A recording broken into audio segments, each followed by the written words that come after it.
ঈদের ছুটিতে চাপ সামলাতে কতটা প্রস্তুত মহাসড়কগুলো? যাত্রাপথে ভোগান্তির আশঙ্কা নিয়ে বিস্তারিত জানতে আমাদের সহকর্মী একে আজাদের সঙ্গে যুক্ত হচ্ছি। আজাদ, আপনি এখন কোথায় আছেন এই মুহূর্তে, এবং সেই সাথে হচ্ছে যে ঈদ যাত্রার পূর্ব প্রস্তুতি সম্পর্কে আমাদের জানাবেন, কতটা আসলে ভিড় বাড়ছে, সেই সাথে যানবাহন, সড়ক সবকিছু মিলিয়ে বিস্তারিত জানতে চাই।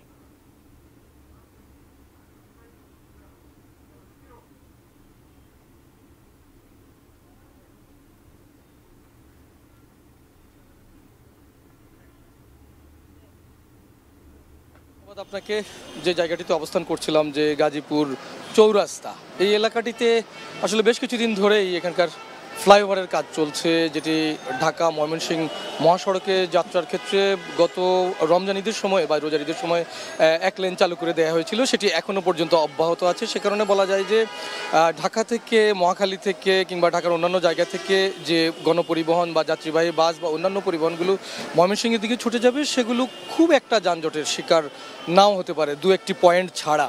অপরদিকে ফ্লাইওভারের নিচে গাজীপুর চৌরাস্তা যে মোড়টি রয়েছে, সেখানে আশপাশের এলাকাগুলো থেকে, চৌরাস্তার মোড় থেকে অথবা গাজীপুর থেকে যারা ময়মনসিংহের উদ্দেশ্যে, যেহেতু এটি একটি শিল্পাঞ্চল, ময়মনসিংহ, শেরপুর সহ আশপাশের এলাকার লোকজন তারা এই শিল্পাঞ্চলে এসে কাজ করে থাকেন, সেক্ষেত্রে তারা বাড়ি যাওয়ার ক্ষেত্রে যখন ছুটি শুরু হবে তারপরেই কী ধরনের ভোগান্তির সম্মুখীন হতে পারেন, আমরা এখানকার একজন চালকের সঙ্গে কথা বলবো।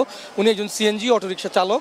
আমরা আপনার কাছ থেকে একটু জানতে চাই, এই জায়গাটিতে যারা ময়মনসিংহ, শেরপুর বা এইসব অঞ্চলের দিকে যাবেন আপনাদের গাজীপুর চৌরাস্তা হয়ে, তারা কি ধরনের যানজট বা ভোগান্তির সম্মুখীন হতে পারে? অনেক সময় গাড়ির ভোগান্তি হয়, যানজটের যান সৃষ্টি হয়, যার কারণে ভোগান্তি হয়, গাড়িগুড়ি পায় না, তার কারণে মানে ভোগান্তি সৃষ্টি হয়। আর ওই যে দেশ দুগারে তো ফ্লাইওভারের কাজ চলছে, যার কারণে এই পরিস্থিতির বেশিরভাগ মানে জামটা লেগে থাকে। ধন্যবাদ আপনাকে। যেটি বলছিলেন সিএনজি অটোরিকশা চালক, যে এখানে এখনো পর্যন্ত নির্মাণ কাজগুলো অসমাপ্ত রয়েছে, যে এবং কিছু ময়লা আবর্জনা রাস্তাটাকে সরু এবং সংকীর্ণ করে ফেলছে। এর মধ্যে আমরা দেখতে পেলাম যে গাজীপুর সিটি কর্পোরেশন বা এখানকার যে ওয়ার্ড কাউন্সিলর বা যারা রয়েছেন ময়লা আবর্জনা পরিষ্কার পরিচ্ছন্নতার দায়িত্বে, তাদের কিছুটা কার্যক্রম শুরু করে দিয়েছেন। তো এই কাজগুলো যদি গতি পায় এবং ফ্লাইওভারের নিচে যে এখনো অসমাপ্ত কাজগুলো রয়ে যায়, সেগুলো যদি গতি পায়, তাহলে হয়তো খানিকটা হলেও এই যানজট প্রবণতা কমতে পারে, জনসাধারণের ভোগান্তি দূর হতে পারে। এখনকার মতো এই ছিল আমার কাছে সবশেষ।